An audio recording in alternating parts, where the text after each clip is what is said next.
I think what I kind of wanted to talk about real quick is probably how you've transformed yourself from an art teacher to an entrepreneur. Right. In more of a, for-profit sense. Yeah. Not that to say that there aren't entrepreneurial things going on in a school, because there obviously are, but now you're in more of that more hardcore entrepreneurship thing. Well, I think as an artist, there's a different expectation as an entrepreneur. Mm-hmm. I think a lot of artists are just trying to continue making art because they need to make art, and they're not looking to make, although it'd be nice to make a lot of money. Okay. They're not expecting to. So for me with this space, I mean, I go in with not very lofty goals. My goals are to give something back to the community that I can keep profitable enough to keep the doors open. Sure. And I guess that comes from working with nonprofits most of my life, and just thinking there isn't, besides the connection to Art House, which is wonderful, that I could teach, there wasn't any other place for me to get in and do what I wanted to do in this community. Mm-hmm. So creating this space in order to almost create my own volunteer job is what it is right now, and hopefully at some point it won't be as much that way. But it helps that I have upstairs, there's a rental apartment, so there's a way to generate money there. Mm-hmm. And as the word gets out about this, I think that would help too. But a lot of that I plan to give back and just helping grow the space, like we talked about in the Japanese garden, and just really adding value to the community in that way. So I'm not a typical entrepreneur in that way. I'm not in it for the money. This isn't Gordon Gekko here, I'm more of a philanthropist than I am a businesswoman. But I love the support I've gotten from the community, and it's been great. And I love to be able to offer it. So. Any advice you can give? We're seeing kind of a momentum toward businesses that are more, relationship driven with the community and forming ties and that kind of thing, rather than just being a storefront and not having a whole lot of outwardness. Can you? Yeah, I definitely think that. I mean, even just the way I started, right? I started because the art center I'm working at doesn't have really an appropriate space for the material that I want to use in the way that I want to use it. Sure.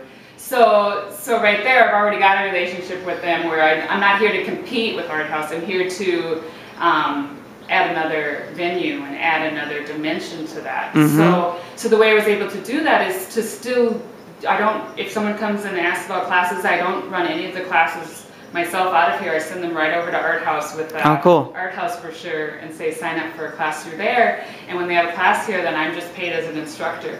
So that works well. A symbiotic relationship there, right? It's definitely a symbiotic relationship.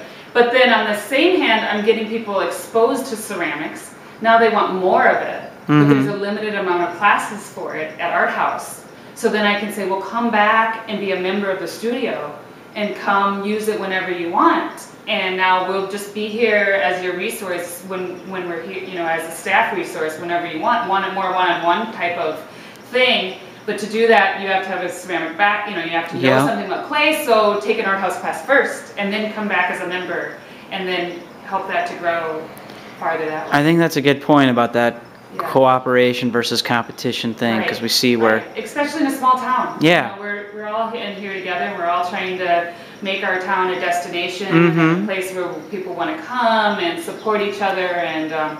So I feel like that's been a great opportunity for me to do that, and a lot of the same people who support Art House have been very excited about my space being open too. So it's been great to support back and forth that way. Okay, how about one last question here for those that are going to be applying for the Dream Big Grow Here contest down the road. How do they attain? What's the secret to your success, Michael J. Fox? Right. Yes.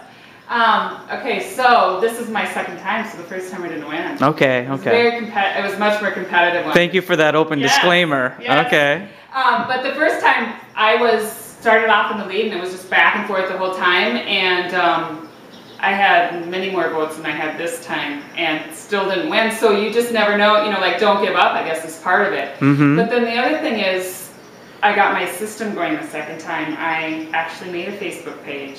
I actually made a website, and the difference too was the first time I was really just a dream. Sure. I had a building, but I wasn't open yet. Whereas the second time I was open, and so I had to make a website. It was time to make a website. Yeah, welcome to 2010. Yeah. It was time to get a Facebook page, And then also it was time to put out a press release.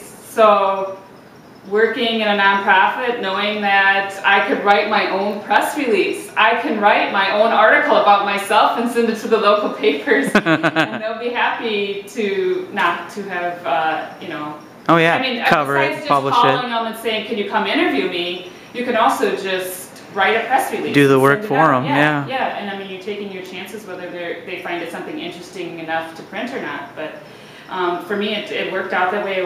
Had an article, nice article in both my hometown newspaper, the Lime Springs Herald, and then got calls from people that didn't know I'd moved back, and just kind of getting the word out. Oh yeah.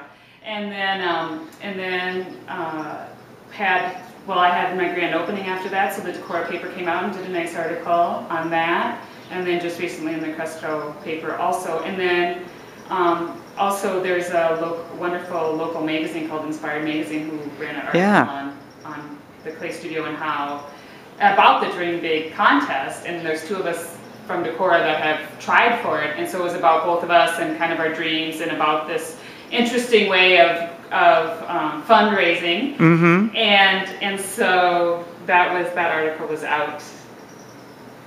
Cool. And so people kind of know about it. All right. That too. Little marketing 101, do some self-marketing.